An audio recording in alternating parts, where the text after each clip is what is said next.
महोदय, अभी कुछ दिन पहले बीजेपी का एक बहुत बड़ा नेता मिला मेरे को। उससे काफ़ी लंबी चर्चा हुई मेरी, और उसने जो जो बातें बताई वो इतनी चौंकाने वाली थी कि आप सब सुनोगे तो रोंगटे खड़े हो जाएंगे। उसने मेरे से पूछा कि केजरीवाल जी, आपको क्या लगता है मोदी जी अडानी की इतनी मदद क्यों करते हैं? मैंने कहा दोस्त हैं दोनों, इसीलिए करते हैं। कहता बस इसलिए। कहता मोदी जी ने आज तक किसी के लिए कुछ नहीं करा, अपनी वाइफ के लिए कुछ नहीं करा, अपनी मां के लिए कुछ नहीं करा, उनके भाई गुजरात में रहते हैं उनके लिए, किसी रिश्तेदार के लिए कुछ नहीं करा, राजनीतिक गुरु के लिए कुछ नहीं किया। वो अपने दोस्त के लिए इतना कुछ करेंगे, ऐसा कैसे हो सकता है? दोस्त पे इतने मेहरबान क्यों हैं? ऐसी भी क्या दोस्ती है? आज के जमाने में कौन कोई भाई के लिए कुछ नहीं करता, दोस्त के लिए कौन करता है? तो मैंने कहा फिर क्या मामला है? कहते आप खुद सोचो, इतना बड़ा क्राइसिस हुआ, हिंडनबर्ग की रिपोर्ट आई, चारों तरफ थू थू हुई, पूरा क्रैश कर गया अडानी ग्रुप। मोदी जी इतने स्वार्थी आदमी हैं कि अगर केवल मामला दोस्ती तक होता तो 2 मिनट में उसको साइड करते और कहते मेरा कोई लेना देना नहीं इससे। अभी भी उसको बचाने में लगे हुए हैं। कभी एसबीआई को कह रहे हैं इसको पैसे दो, आज अखबार में आया पीएफ वालों को भी बोला इसको पैसे दो। सारी एजेंसी अभी भी उसको पूरी तरह से उसको बचाने में लगे हुए हैं। तो मैं भी अचंभे में रह गया कि मामला तो कुछ अलग ही है। क्यों ऐसा भी क्या दोस्त हो गया कि दोस्त डूब रहा है और फिर भी उसको पूरी तरह से इतना बड़ा पॉलिटिशियन है। पॉलिटिशियन के लिए तो परसेप्शन सबसे इंपॉर्टेंट होती है। कोई आसपास वाला अगर कहीं, वो तो आदमी कह देता है यार मेरे से मिलना बंद कर दियो कल से। वो उसको अभी भी बचाने में लगे हुए हैं। और उसने मेरे को बताया कि, मैंने कहा फिर मामला क्या है? तो कहता है जी अडानी तो केवल फ्रंट है, अडानी में सारा पैसा मोदी का लगा हुआ है। मैंने कहा ये कैसे हो सकता है? ये नहीं हो सकता। कहते हैं अडानी के अंदर सारा पैसा मोदी जी का लगा हुआ है, अडानी केवल फ्रंट है, अडानी तो केवल मोदी जी का पैसा मैनेज करता है, मैनेजर है। उसको 10%, 15%, 20% इतनी कमीशन मिलती है, बाकी सारा का सारा पैसा मोदी जी का लगा हुआ है। अगर कल को जांच हो गई, जेपीसी बैठ गई, ईडी की जांच हो गई, सीबीआई की जांच हो गई, तो अडानी नहीं डूबेगा, मोदी जी डूबेंगे। जिस दिन अडानी डूबा उस दिन मोदी जी डूबेंगे। मैंने कहा यार उनको पैसे की क्या जरूरत है? प्रधानमंत्री जी को, मोदी जी को, उनके ना आगे कोई ना पीछे कोई, उनको क्या पैसे की जरूरत है? तो कहता है सर पैसे की हवस होती है, लत होती है। कहता है इतने दुनिया में इतने बड़े बड़े अमीर आदमी हैं, उनको कोई अब और पैसे की थोड़ी जरूरत है, लगे पड़े हैं सारे, और पैसा और पैसा और पैसा। बोला हवस होती है। बोला जिस दिन अडानी दुनिया का सेकंड रिचेस्ट मैन बना था, अडानी दुनिया का सेकंड रिचेस्ट मैन नहीं बना था, मोदी जी दुनिया के सेकंड रिचेस्ट मैन बने थे। और अब मोदी जी का ख्वाब है, उनका सपना है कि वो दुनिया के रिचेस्ट मैन बनना चाहते हैं। प्रधानमंत्री तो बन गए, वो दुनिया के रिचेस्ट मैन बनना चाहते हैं। फिर उसने मेरे को एक एक करके, मैं बड़ा धीरे धीरे उसकी बातों पे, पहले तो मैं एकदम शॉक हो गया ये कह क्या रहा है कि अडानी के अंदर सारा पैसा मोदी जी का लगा है। फिर वे धीरे धीरे उसने एक एक करके बातें खोल के समझानी चालू की। कहता है मोदी जी श्रीलंका गए, श्रीलंका के राष्ट्रपति राजापाक्सा हैं। राजापाक्सा को मोदी जी ने जबरदस्ती करके वहां का विंड प्रोजेक्ट अडानी को दिलाया। क्यों दिलाया? मैं आप लोगों से पूछना चाहता हूं, आप में से कोई विदेश जाएगा तो वहां की किसी एजेंसी को जबरदस्ती करके अपने भाई को, रिश्तेदार को ठेका दिला के आओगे क्या? ऐसे कोई करता है क्या?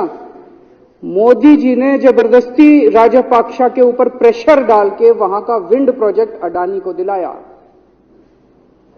अडानी को नहीं दिलाया, खुद लिया वो प्रोजेक्ट। वो मोदी जी का प्रोजेक्ट है, वो अडानी का प्रोजेक्ट नहीं है। और ये बात कैसे निकली?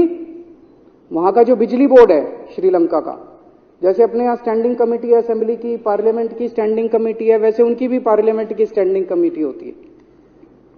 तो वहां पे पार्लियामेंट की, श्रीलंका की पार्लियामेंट की स्टैंडिंग कमेटी ने जब उनके बिजली बोर्ड के चेयरमैन को बुलाया और बोले तूने ये प्रोजेक्ट अडानी को क्यों दिया, तो उसने कहा जी राजापाक्षा साहब ने मेरे को बुलाया था, उन्होंने कहा मोदी जी मेरे पे बहुत प्रेशर डाल रहे हैं कि ये प्रोजेक्ट अडानी को दो।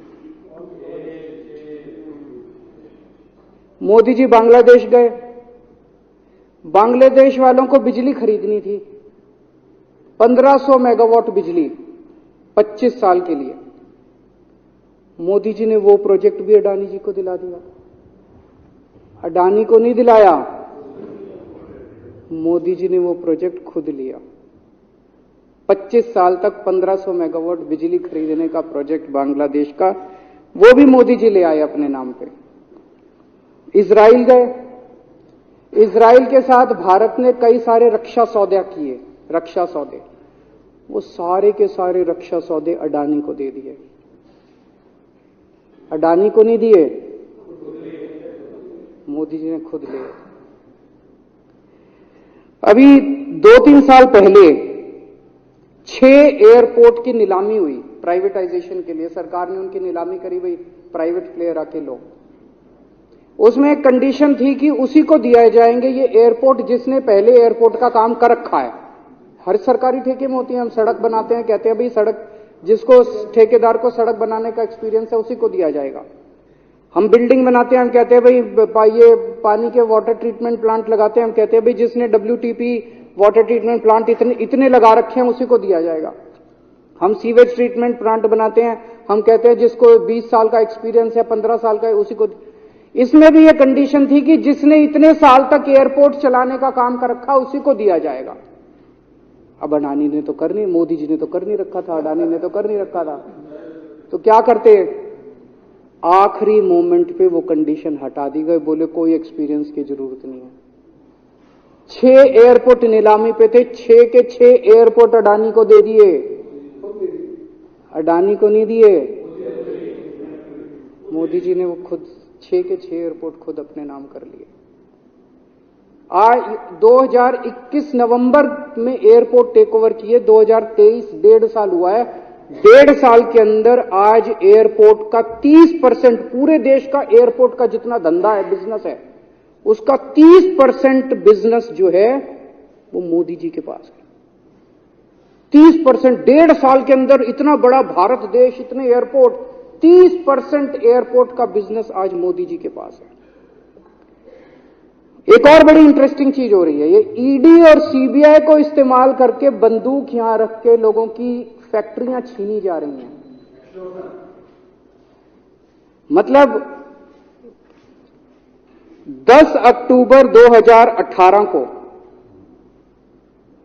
10 अक्टूबर 2018 को कृष्णापट्टनम पोर्ट के ऊपर इनकम टैक्स की रेड हुई और 6 अप्रैल 2020 को 1.5 साल बाद वो पूरा एयरपोर्ट अडानी ने खरीद लिया। उसके यहां बंदूक रख के उसको कहा या तो दे दे और या जेल। तो वो अडानी ने नहीं खरीदा, वो मोदी जी के पास चला गया कृष्णापट्टनम एयरपोर्ट। 10 दिसंबर 2020 को एसीसी और अंबुजा सीमेंट पे रेड हुई और 2 साल बाद 16 अक्टूबर 2022 को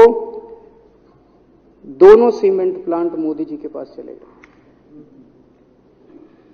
2020 जुलाई को मुंबई एयरपोर्ट का मालिक था जीवीके, उसके ऊपर सीबीआई और ईडी की रेड हुई, एफआईआर हुई और 1 महीने बाद मुंबई एयरपोर्ट जो है वो मोदी जी के पास चला गया, अडानी के पास चला गया।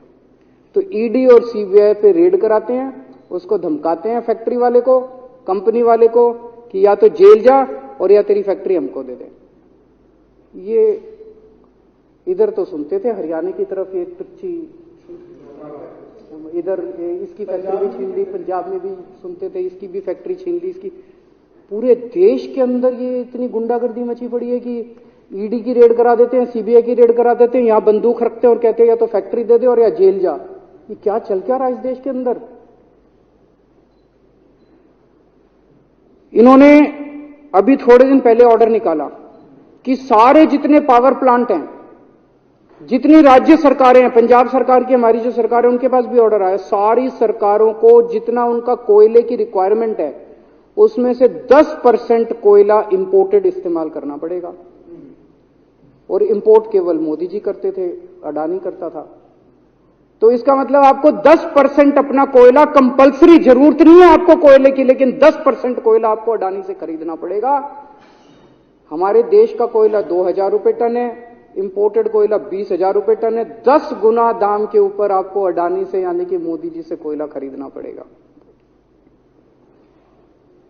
इन्होंने सुप्रीम कोर्ट का एक और, जब कोयला घोटाला हुआ था अपने देश के अंदर, तो सुप्रीम कोर्ट ने आदेश दिया था कि अब कोयले की खदानें किसी भी प्राइवेट वाले को नहीं दी जाएंगी, सारी खदानें सरकारें। तो इन्होंने कुछ खदानें राजस्थान सरकार को दे दी, कुछ खदानें छत्तीसगढ़ सरकार को, कुछ खदानें पंजाब सरकार को, सरकारों में बांट दी। बाकी पूरे देश में केवल राज्य सरकारों के पास खदानें हैं। केवल अडानी के केस में उन्होंने एक्सेप्शन करके अडानी को कोयले की खदानें दे दी और उसमें भी ऑर्डर कर दिया कि 4000 कैलोरी से कम वाला कोयला जो है उसको रिजेक्टेड माल माना जाएगा, जबकि वो सबसे अच्छा कोयला माना जाता है और वो रिजेक्टेड माल इसको फ्री में मिलता है।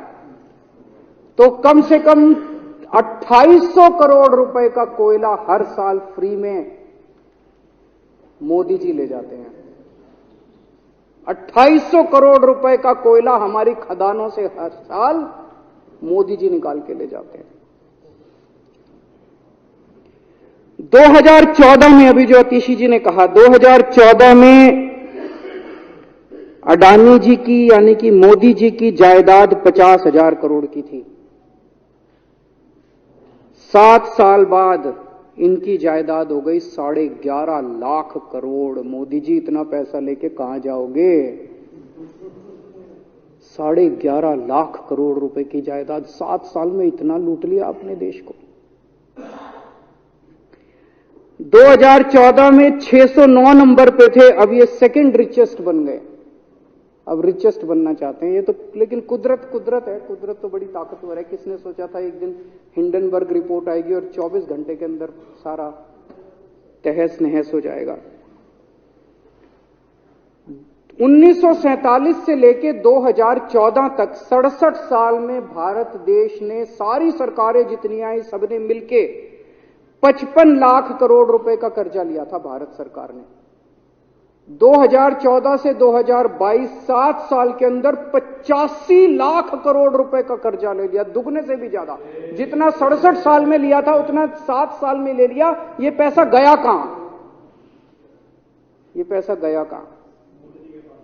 ये सारा इनकी जेब में गया। तो मैं जनता को कहना चाहता हूं, आप तो जीएसटी देते हो, अपने बच्चों का पेट काट के टैक्स देते हो, दूध पे, दही पे, हर चीज पे जीएसटी देखो। वो जीएसटी का पैसा जाता है जनता की उसमें खजाने में, वहां से वो जाता है अडानी के खजाने में और वहां से वो जाता है मोदी जी के खजाने में। दोनों हाथों से लूट मची हुई है, पूरे देश को लूट रहे हैं प्रधानमंत्री जी, मोदी जी पूरे दोनों हाथों से लूट रहे हैं। कोयला लूट रहे हैं, एयरपोर्ट लूट रहे हैं, सड़कें लूट रहे हैं, बिजली लूट रहे हैं, पानी लूट रहे हैं, कुछ नहीं छोड़ा, सब कुछ लूट रहे हैं। जितना कांग्रेस ने 75 साल में नहीं लूटा, उससे 10 गुना इन्होंने 7 साल के अंदर, 8 साल के अंदर लूट लिया देश को। अडानी का क्या रोल है इसमें? मोदी जी कम पढ़े लिखे हैं, उनको समझ नहीं है कि करना क्या।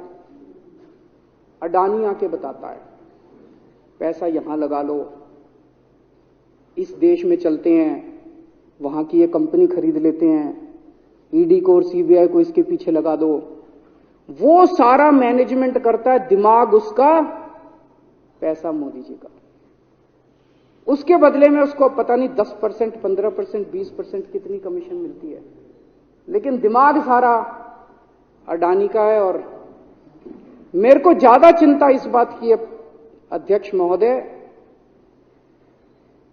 प्रधानमंत्री जी कम पढ़े लिखे हैं, उनको कम समझ में आता है। लोग आके उनको कुछ ना कुछ कहीं भी जाते हैं या कोई विदेश से आता है, उसके जो भी विदेश से नेता आता है या कहीं जाते हैं तो दो ही कंडीशन होती है। एक तो उसको कहते हैं भाई गले मिल ले, तो फोटो खिंचा ले, गले मिल ले, फोटो खिंचा ले, पार्क में घूम ले, तो वो फोटो खिंचाने के लिए उसको कहा जाता है भाई फोटो खिंचा ले, फोटो खिंचाने के लिए। और दूसरा उसको कहा जाता है भाई अडानी को ये ठेका दे दे, अडानी को ये ठेका दे दे।